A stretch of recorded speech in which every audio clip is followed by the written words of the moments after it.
Bonjour, bienvenue sur les Podcastors, une émission sur les ondes de Big Bang Radio. Dans le cadre du Festival de cinéma, nous allons interviewer Guy Parent. Bonjour. Bonjour. Ça va bien? Oui, Ouais. puis vous? Ah oui, c'est excellent. Puis, on a quelques questions à vous poser, fait que est-ce que ça va? Oui, j'espère que c'est pas d'école. Non. OK, si c'est pas d'école, ça va. Ben, on va enchaîner, du coup. Première question. L'idée de créer le Festival de cinéma? Ben, en fait, ça fait 40 ans qu'on a eu cette idée-là. Puis, on était 3 partenaires, 3 personnes. On n'était pas nécessairement des amis, mais on avait une passion en commun qui était le cinéma. Puis, on regardait ce qui se passait ailleurs, puis on disait, il y a un festival de cinéma à Montréal, il y a un festival de cinéma à Toronto, il y en a en Europe aussi. Je pense que ce serait une bonne idée si on essayait d'en partir un aussi, parce que on veut être comme tout le monde, c'est-à-dire faire partie, avoir un événement pour qu'on fasse partie du monde, puis que le monde puisse nous connaître aussi. Puis on s'est réunis un jour pour un repas. On mangeait un mets très, très connu et apprécié, la pizza. Et on s'est dit autour de cette pizza-là, ben, on devrait essayer cette aventure-là. Ça fait qu'à partir de là, ben, on a travaillé justement pour trouver des films, trouver de l'argent pour faire ça. Et puis, ça a bien fonctionné. On a fait un premier festival en 1982. Puis après ça, ça a bien été. On s'est dit, ben pourquoi on va essayer un deuxième et tout ça. Puis après ça, ben, on est rendu à 40. Très bien. Est-ce que vous avez une rivalité contre quelqu'un ou quelque chose, une marque ou... Une rivalité, non, on n'a pas de rivalité. On a de bonnes rivalités, c'est-à-dire il y a plusieurs festivals de cinéma dans la province. Il y en a à Montréal, bien sûr, il y en a à Québec, à Bécomo, à Rimouski, à Saguenay. Mais c'est pas des. On se parle toutes, on est tous. On a tous le même objectif, c'est-à-dire faire des événements avec du cinéma, faire connaître le bon cinéma. On veut partager ça avec le public, puis on veut aussi que les gens, les artisans, ceux qui font du film, viennent voir le public et tout ça. Ça fait qu'on a tous ça comme objectif. Bien sûr, on est fiers quand on réussit à avoir un film que quelqu'un d'autre ne peut pas avoir. On s'est dit, yeah, c'est nous autres qui l'avons eu. Puis eux autres disent la même chose sur leur côté. Ça fait que je pense que c'est pas une rivalité, mais c'est une saine compétition. D'accord. Puis, à vos tout début, est-ce que vous pensiez que ça irait aussi loin, le festival? Non. Au début, on a dit on va faire ça, on va essayer ça une première année. Puis ça a bien fonctionné une première année. Ça fait qu'on s'est dit, ben on va essayer ça une deuxième. Ça a bien fonctionné. Et puis la deuxième a bien fonctionné aussi. Puis après ça, on s'est dit, ben on va continuer. Puis c'est ça a perduré dans le temps. Parce que pour faire un festival, ça prend beaucoup d'amis. Ça prend des amis dans l'industrie du cinéma. C'est-à-dire que c'est des gens c'est toute une industrie, c'est une industrie économique, le cinéma, puis il y a des gens qui vivent avec ça. Il y a des gens qui font des films, il y a des gens qui distribuent des films, il y a des gens qui produisent les films. Et toute cette chaîne-là, bien, c'est important quand on est un festival que cette chaîne-là nous appuie. Fait que si nous, on veut un film, mais personne ne veut nous le passer, ça ne fonctionne pas bien, on n'aura pas de programmation. Mais dans l'industrie, on a réussi à avoir des bons contacts avec les gens. Ce qui est important pour les gens de l'industrie du cinéma, c'est que leur film soit bien présenté. C'est-à-dire qu'il faut avoir un cadre professionnel. Comme je vois ce matin ici, vous avez des micros professionnels, vous avez des caméras, vous avez un montage professionnel. Ça va donner un bon résultat au bout. Ben, quand les gens viennent chez nous présenter un film, ils s'attendent à la même chose. C'est-à-dire que techniquement, ce soit bon, qu'on fasse une bonne promotion et surtout qu'il y ait un public qui apprécie le cinéma puis qu'il soit en salle. Parce que des films sans public, ça ne vaut pas grand-chose. Et si vous avez un public, c'est bien parce qu'ils sont intéressés puis ils démontrent de l'intérêt. Puis c'est la même chose pour le cinéma. Ça prend. Donc, il faut être professionnel au niveau technique, mais ça prend aussi de l'argent. Donc, il faut avoir un soutien financier auprès des institutions, du gouvernement du Québec, Canada, mais aussi auprès des entreprises. Puis, un festival qui n'est pas soutenu par sa communauté, ce n'est pas un festival qui a un bel avenir. être soutenu par sa communauté, c'est-à-dire ta municipalité t'appuie, des commanditaires. Nous, on en a plusieurs aussi. Si vous regardez le dépliant du festival, vous allez voir une série d'entreprises d'ici qui nous appuient. Donc, ça, c'est de l'argent. On peut embaucher du monde, on peut payer des déplacements pour que les gens viennent ici en avion. Il faut payer leur logement, la nourriture et tout ça. Puis ça, c'est un deuxième aspect qui est important. Puis le troisième, j'ai mentionné tantôt, c'est le public. Un festival sans public, c'est comme une partie de hockey sans spectateurs. Tu sais, c'est le fun pour les joueurs, mais pas tant que ça. Tu sais, ça prend le soutien du monde. Il faut que ça crie dans l'amphithéâtre. Il faut que ça applaudisse. Si les gens aiment moins ça, si ton club ne gagne pas ou si le film est moins bon, ben les gens ils te font des commentaires. Puis c'est à toi, à ce moment-là, à voir à ce que l'année prochaine, tu puisses corriger les petits manques qu'on peut avoir dans une édition. D'accord. Depuis quand vous entretenez le cinéma? Depuis quand j'aime le cinéma? Mon Dieu, j'aime le cinéma depuis que j'ai 5 ans. En fait, ma première expérience de cinéma n'a pas été très, très heureuse. Moi, je restais sur la 6e rue, dans le Vieux-Noranda. Puis là où il y a l'hôtel qu'on connaît maintenant, les Gouverneurs, là, juste à côté de ça, il y avait un cinéma qui s'appelait le Cinéma Noranda. On appelait ça dans le temps le Théâtre Noranda. Et puis, un jour, ma mère dit, ben, tu vas aller avec ton grand frère, mon grand frère Marc, qui était 3 ans plus vieux que moi, puis tu vas aller voir du film d'animation de Walt Disney. Fait que j'étais tout petit, j'avais 5 ans. Alors, bon, oui, tu sais, je savais ce que c'était, là, mais oui, je vais aller là parce que ma mère me dit, tu vas aller là avec ton grand frère. Fait qu'il m'assoit, puis il me donne un popcorn, une liqueur, et puis tout ça. Puis jusque-là, je trouvais ça intéressant. Là, tu sais, c'était grand, il y avait beaucoup de monde, etc. Mais par malheur, ils ont fait une chose que moi, je n'appréciais pas beaucoup. Ils ont fermé les lumières. Puis tout à coup, tout est devenu noir. Puis quand c'est devenu noir dans la salle, c'est devenu noir dans ma tête. Et là, je me suis mis à pleurer. Pleurer, pleurer, pleurer. Mon frère essayait de me consoler.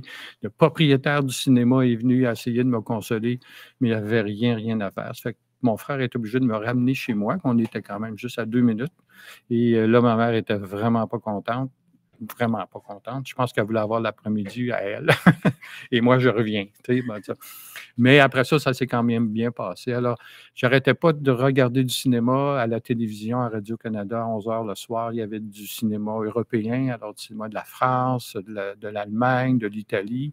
Et tout jeune, j'ai commencé à écouter des films étrangers. Je me suis familiarisé avec les films de Fernandel, avec Louis de Funès et tout ça. Puis, ça m'a donné toujours le goût. Puis, avant, au cinéma Paramount, là où il y a le bistrot Paramount maintenant, il y avait le cinéma Paramount, il y avait le cinéma Capitole sur la rue principale, il y avait le cinéma Rouen sur la rue Perrault, il y avait le cinéma Montcalm sur la rue La Rivière. C'est des choses qui n'existent plus maintenant. Et je courais les films la fin de semaine. Alors, les samedis, les dimanches après-midi, je passais tous mes samedis l'hiver, là, des samedis, des dimanches, à aller voir des films. Puis, dans ce temps-là, c'était le fun parce qu'il y avait 2 films. C'était toujours des programmes doubles. Alors, tu pouvais avoir un film de Jules Verne, puis tu pouvais avoir un film de Walt Disney. Alors, tout ça, ça s'est entretenu. Puis, un jour, j'ai été nommé directeur du Théâtre du Cuivre. Et là, j'avais le grand plaisir de pouvoir choisir des films. Choisir des films pour le ciné-qualité, choisir des films pour le ciné-jeune. Et ça, vous comprenez que là, pour moi, là, c'était comme le paradis pour quelqu'un qui aime le cinéma, c'est-à-dire être capable de choisir des films. Puis maintenant, depuis 40 ans, on le fait pour le festival. Ça, c'est cool. Oui. Puis, à quelle édition, jusqu'à combien d'éditions, d'après vous, ça va encore continuer? Bien, là, c'est la 40e, on pense durer jusqu'au 100e. Au moins jusqu'au 100e. Mais il va peut-être avoir un changement de personnel. Ça va durer loin? Oui, ça va durer loin. C'est ce qu'on veut, en tout cas, c'est ce qu'on souhaite. OK. Ben, est-ce que vous comptez démissionner un jour? Démissionner un jour, pas démissionner, parce que démissionner, c'est comme vraiment se retirer complètement. C'est un événement qu'on a créé, les trois cofondateurs, Jacques Matt, Louis Dallaire et moi. Et je pense qu'on va toujours, tant qu'on peut, même si on va devenir moins actif, toujours avoir un lien avec le festival. Pourquoi? Parce que c'est quelque chose qui nous tient vraiment à cœur. Là, c'est...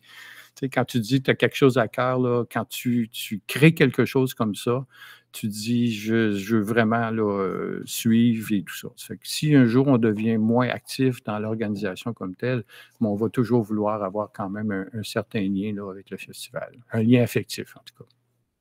D'accord. Puis, Ce serait qui, mettons, la relève de vous? Le relève, ben, je te dirais, si tu m'avais posé la question il y a 35 ans, je dirais, oui, c'est difficile la relève. Mais aujourd'hui, là, il y a tellement de jeunes qui s'intéressent au cinéma, qui s'intéressent à la vidéo, qui ont été à l'extérieur, qui ont été étudiés dans des domaines qui sont proches de ça, mais aussi des domaines d'administration, qui sont revenus dans la région, qui aiment la région, puis qui veulent faire, ils veulent soutenir la région, puis être parmi des projets innovants. Il y en a beaucoup aujourd'hui. Ça fait que pour la suite du festival, je n'ai pas tellement peur. Il y a une bonne relève là, chez les jeunes, des jeunes très motivés. Parce que d'ailleurs, nous, on est les 3 fondateurs, là, on est dans la soixantaine, mais toute l'équipe qui travaille avec nous autres, beaucoup de collaborateurs, puis les employés, ce sont tous des gens qui ont 30 ans et moins. Donc, il y a quand même une relève qui, avec les années qu'on a développées, s'est développée, puis on n'a pas tellement peur pour l'avenir du festival. D'accord. Est-ce que cette année, est-ce que vous avez particulièrement aimé les films de cette année? La programmation, nous, à chaque année, quand on nous demande ça, on dit toujours c'est la meilleure programmation cette année. Celle qu'on prépare, c'est celle qu'on aime. Pourquoi? Parce qu'on a écouté. Moi, juste pour vous donner un exemple, là, on a une banque de données dans laquelle les gens nous envoient des films. Maintenant, avant, c'était des cassettes. Après ça, ça a été des CD. Maintenant, tout se passe par Vimeo, c'est ce type de plateforme-là. On a dans notre banque de données 900 films d'animation, des courts-métrages, des longs-métrages. Et à part de ça, on a facilement reçu au moins une centaine de longs-métrages. Alors, c'est à peu près 900 films qu'on avait à regarder cette année pour faire une sélection d'à peu près 100. Donc, c'est 10% des films qu'on reçoit qui sont présentés au public. Alors, le travail qu'on mène là-dedans chaque année, ben, pour nous, cette année-là, c'est toujours la meilleure année. Puis, on est très heureux cette année aussi d'avoir un bon choix de films pour le public. Tant mieux, c'est vraiment cool. Puis, est-ce qu'il y a des produits dérivés du Festival de cinéma? Oui, ben, il y a des T-shirts. Ça dépend des années. Il y a des années, il y a des casquettes, il y a des serviettes, il y a des foulards, il y a des tasses pour le café et tout ça. Donc, on essaie de varier un peu à chaque année pour avoir des produits différents, puis laisser un peu sa trace. Là, quand tu portes ton T-shirt, Romain ici, il y en a eu plusieurs T-shirts. Lui, il avait la chance d'être bien branché avec quelqu'un au festival.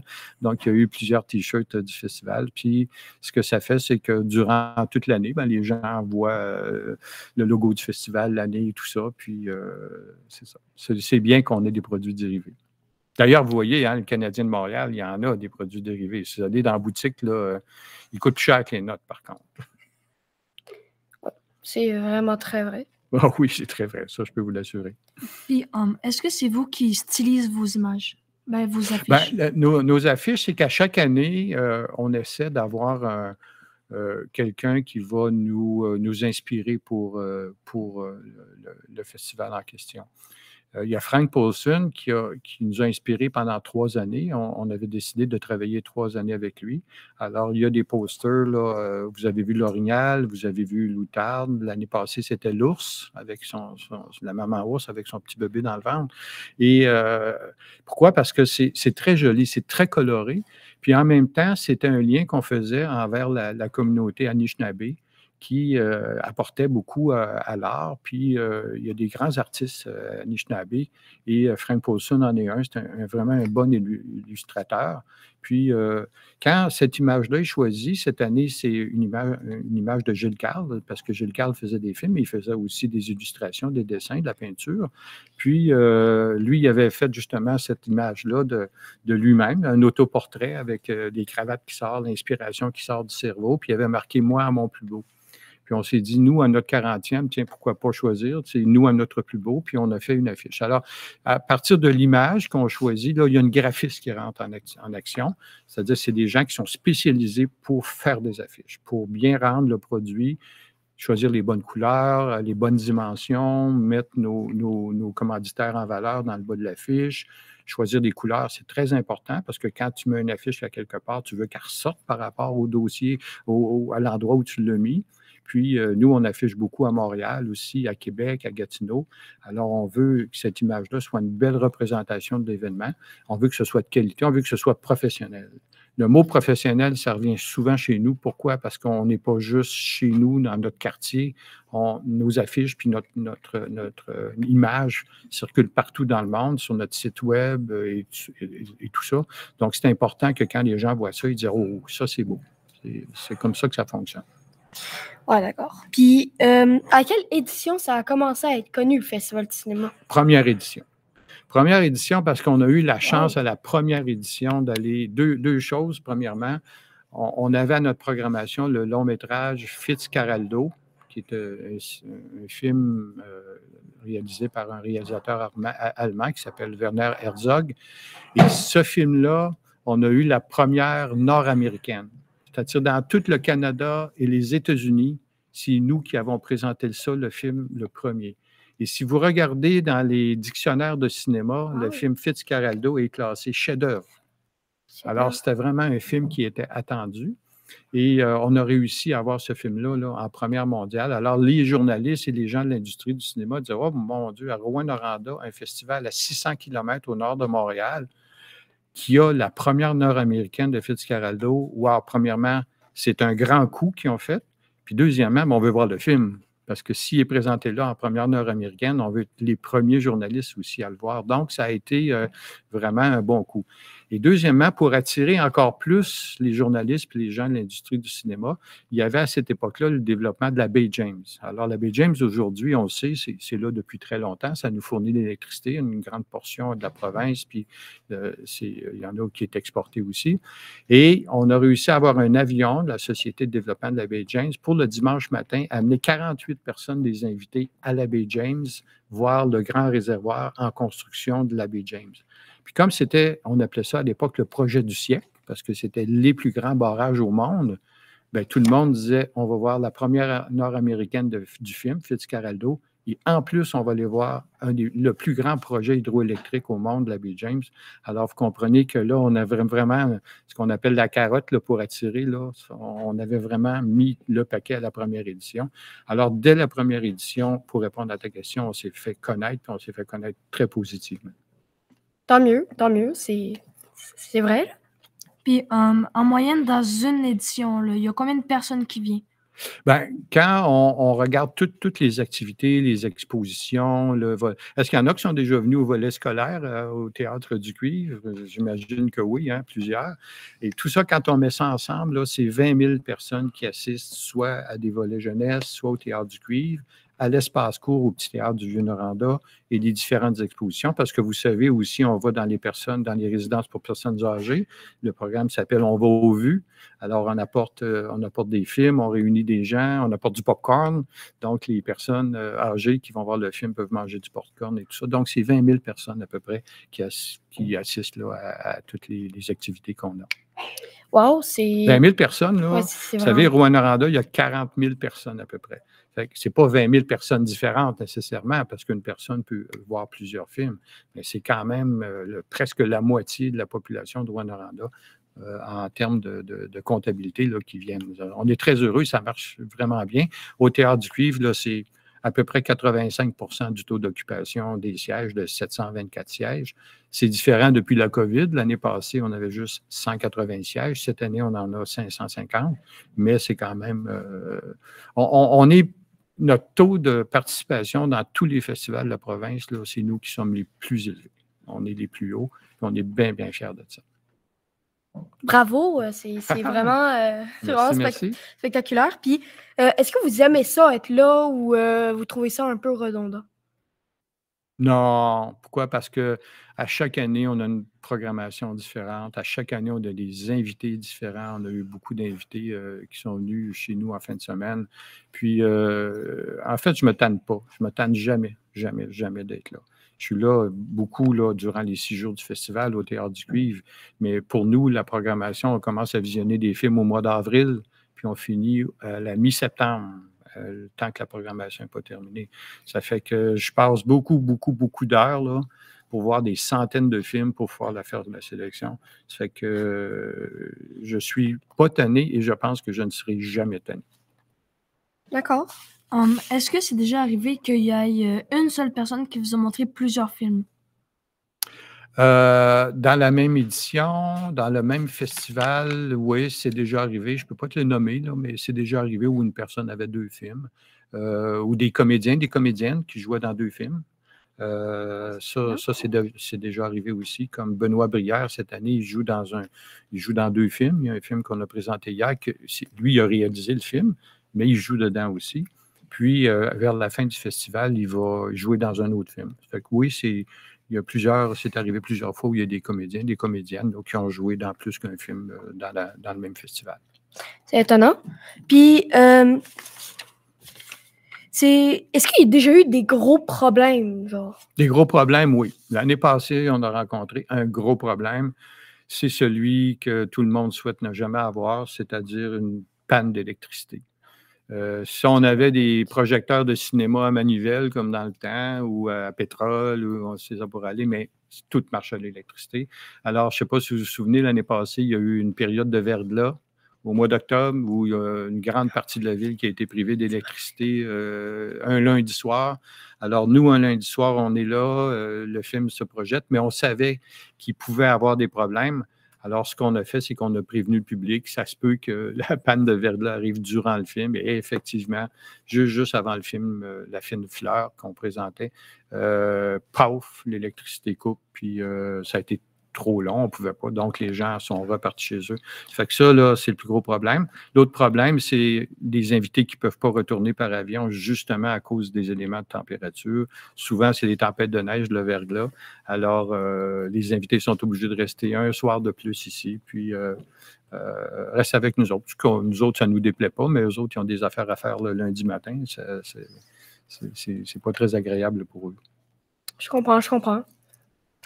Puis, c'est quoi votre style de film préféré? Moi, j'aime pas mal toutes les sortes de films. Les drames, les films d'auteur, les films d'action, j'aime ça aussi. Comme hier, on a passé un film, là, ça s'appelle Boîte noire. Là. C'est un accident d'avion, puis il y a quelqu'un qui a une oreille surdouée qui, lui, écoute les enregistrements de la boîte noire, puis essaie de voir, détecter dans tout ce qui se dit dans l'avion au moment où le drame arrive, il essaie de détecter des éléments qui vont essayer de lui faire comprendre c'est quoi la cause de l'écrasement. Alors, tout le monde hier il y avait presque 500 personnes, on est tous, c'est le silence complet parce qu'on veut savoir qu'est-ce qui s'est passé avec cet avion-là. Alors, c'est un beau film de suspense comme ça. Alors, c'est vraiment toutes sortes de choses. Il y a des films de la région, des films du Québec, des films internationaux qui viennent de la Colombie, des États-Unis, de l'Europe, partout, de l'Asie, qui viennent de la Chine. Alors, c'est ça. Ça fait que je n'ai pas vraiment un style ou un pays préféré en particulier. Ça dépend de la qualité du film. Puis un peu comment on file aussi au moment où on l'écoute. Ouais, moi aussi, j'aime beaucoup ce style-là. Ben, moi, je suis plus horreur, mais c'est ça, là, c'est un bon style. Oui, je sais, j'ai déjà vu un peu le style de film que tu aimes quand tu viens chez nous. Puis, mais, vous savez, chez nous, on avait une petite pratique. C'est quand ils viennent le vendredi soir, on écoute, on mange de la pizza assis dans le salon sur le tapis. Et à partir du moment où eux ont été capables de sélectionner des films, avant, c'est nous, ma conjointe Ginette et moi qui choisissions des films. Et quand un jour, ils ont dit, ben là, vos films sont plates, là, on aimerait ça écouter nos films. Ça fait qu'Ulysse et lui, son frère, à ce moment-là, à chaque vendredi, un choisissait un film, puis l'autre choisissait l'autre film. Mais les premiers films qui venaient toujours, c'était toujours des films d'horreur. Fait qu'on regarde voir si c'est horreur ou horreur correct. Puis là, on accepte avec eux de faire la sélection. On dit oui ou on dit non. Mais si on dit non, ben lui, il choisit un autre film. Mais c'est souvent l'horreur qui revient. Ouais. Chez les deux, d'ailleurs. Oui. Ben, pour ceux qui ne le savent pas, c'est mon grand-père, Guy Parent. Oui. Si vous ne le saviez pas, là, vous le savez. Fait que c'est ça. Puis, c'est quoi l'édition que vous avez préféré le plus faire ou que vous avez préféré le plus? Ben, il y a une édition où il y a un grand artiste français que vous ne connaissez sûrement pas, Serge Gainsbourg, qui est venu. Serge Gainsbourg, c'est un grand chanteur français là, qui était connu partout dans le monde. Puis il a fait 2 films dans sa vie. Le dernier qu'il a fait, Stand the Flasher, il est venu le présenter ici en première nord-américaine. Et lui, il est venu, mais il est tellement populaire que tous les médias de la province étaient ici. Il y avait 18 médias qui étaient ici, avec la télévision, les camions de télévision et tout ça. Alors, ça a été ça, un festival, c'était en 1990, puis ça a été un festival très, très marquant pour nous parce que tout à coup, on devenait, lui, il était la vedette, mais le fait que lui était ici, c'est nous qui devenions la vedette dans la province parce que tout le monde parlait. Cet invité-là, il est passé à la télévision nationale, dans toutes les émissions où les gens, ils faisaient des interviews, comme vous faites, mais Serge Gainsbourg, il faisait ça lui, au niveau national. Fait que c'est une émission qui a été vraiment marquante pour nous autres. OK, c'est vraiment cool. Je le connais pas, mais j'en déduis qu'il doit être vraiment connu. Ah, il était, oui, il était vraiment... Puis, quelle édition vous avez le moins aimé? Celle où il y a eu la panne d'électricité. Ah bon? Étonnant. Parce que c'est la seule fois où on a dû arrêter un film, c'est l'année passée, durant la tempête de verglas. Et ça, c'est très décevant parce que là, les gens disent, bon, on aurait bien aimé voir le film, on ne peut pas le repasser parce que tous les films sont programmés après. Ça fait que, mais on a pris notre petite revanche, c'est que le film, on l'a reprogrammé comme il n'était pas sorti en salle. On l'a reprogrammé cette année, le dimanche matin. Alors, les gens qui n'ont pas pu le voir l'année passée, bien, ils sont venus voir dimanche matin. Puis, un an plus tard, mais quand même, ils ont pu voir le film. C'est cool, c'est cool. Puis, maintenant, on a quelques questions du public qu'on a demandé au public qui voulait vous poser. Première question de Louis Poitras. Pourquoi avoir eu du lait au chocolat? Genre, pourquoi le lait au chocolat?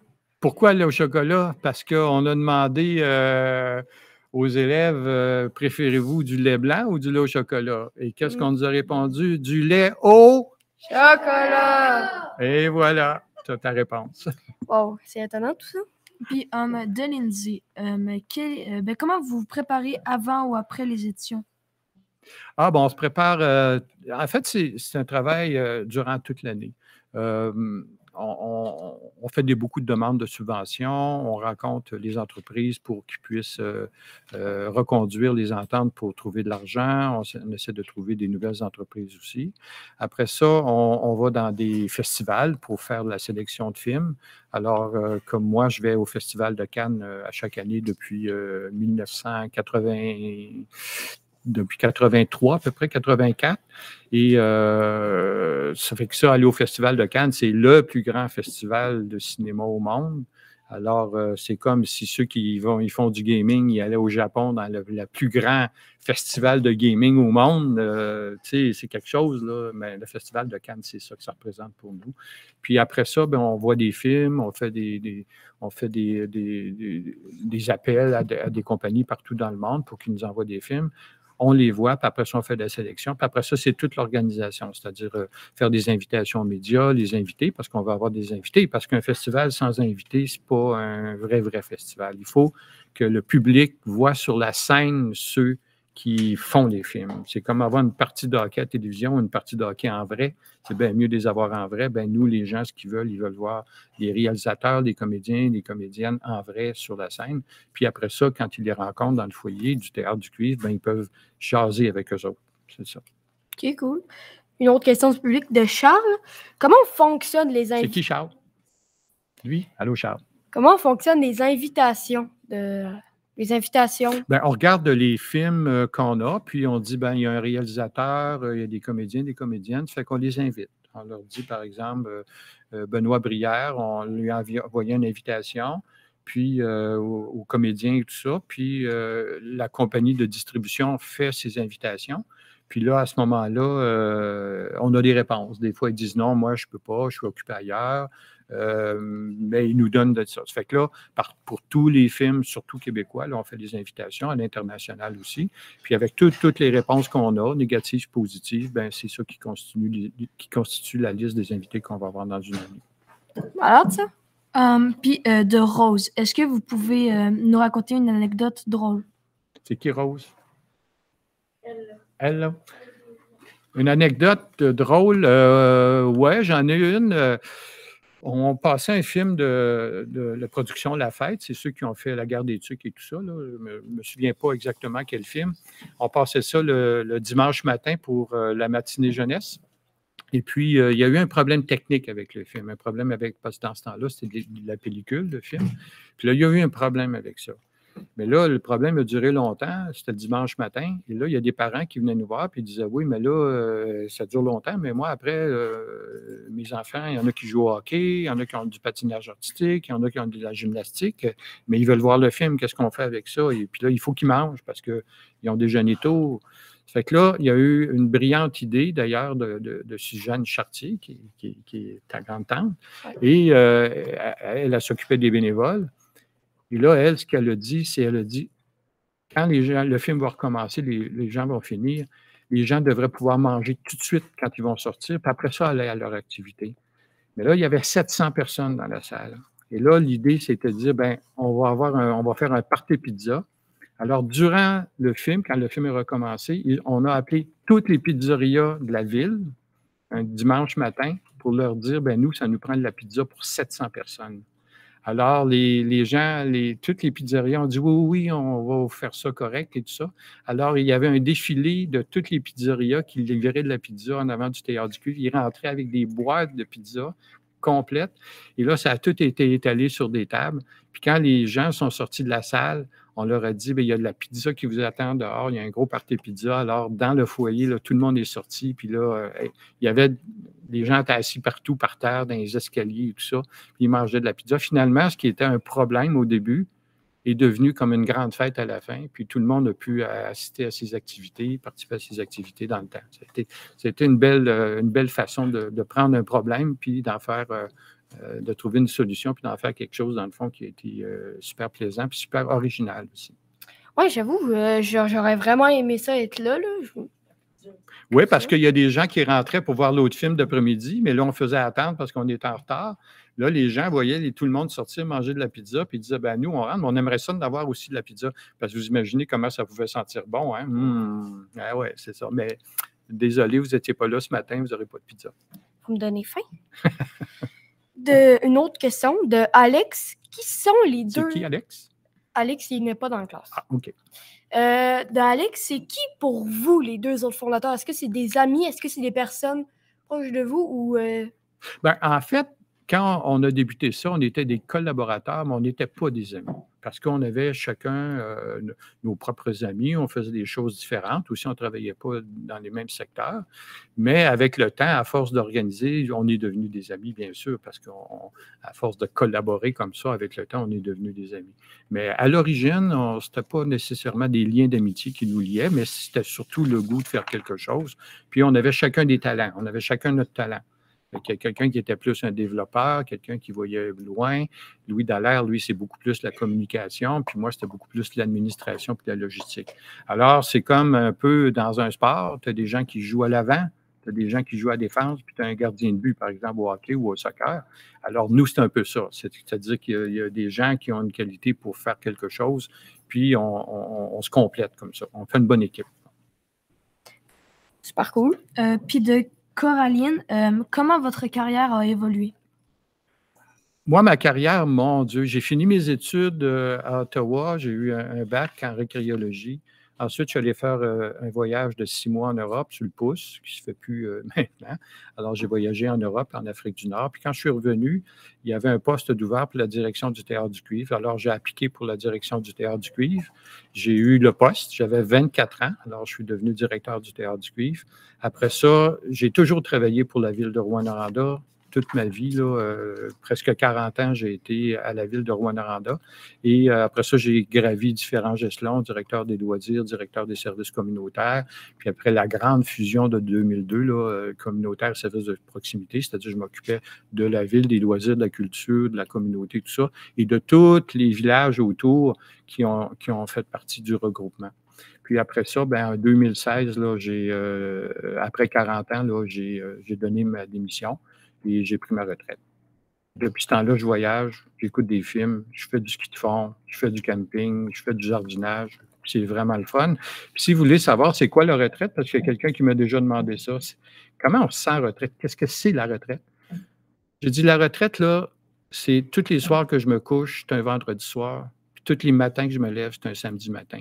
Imaginez-vous le bonheur qu'on peut ressentir quand c'est toujours la fin de semaine le lendemain. C'est ça, être à retraite. Super cool. On va clore cette émission maintenant. Merci de nous avoir écoutés.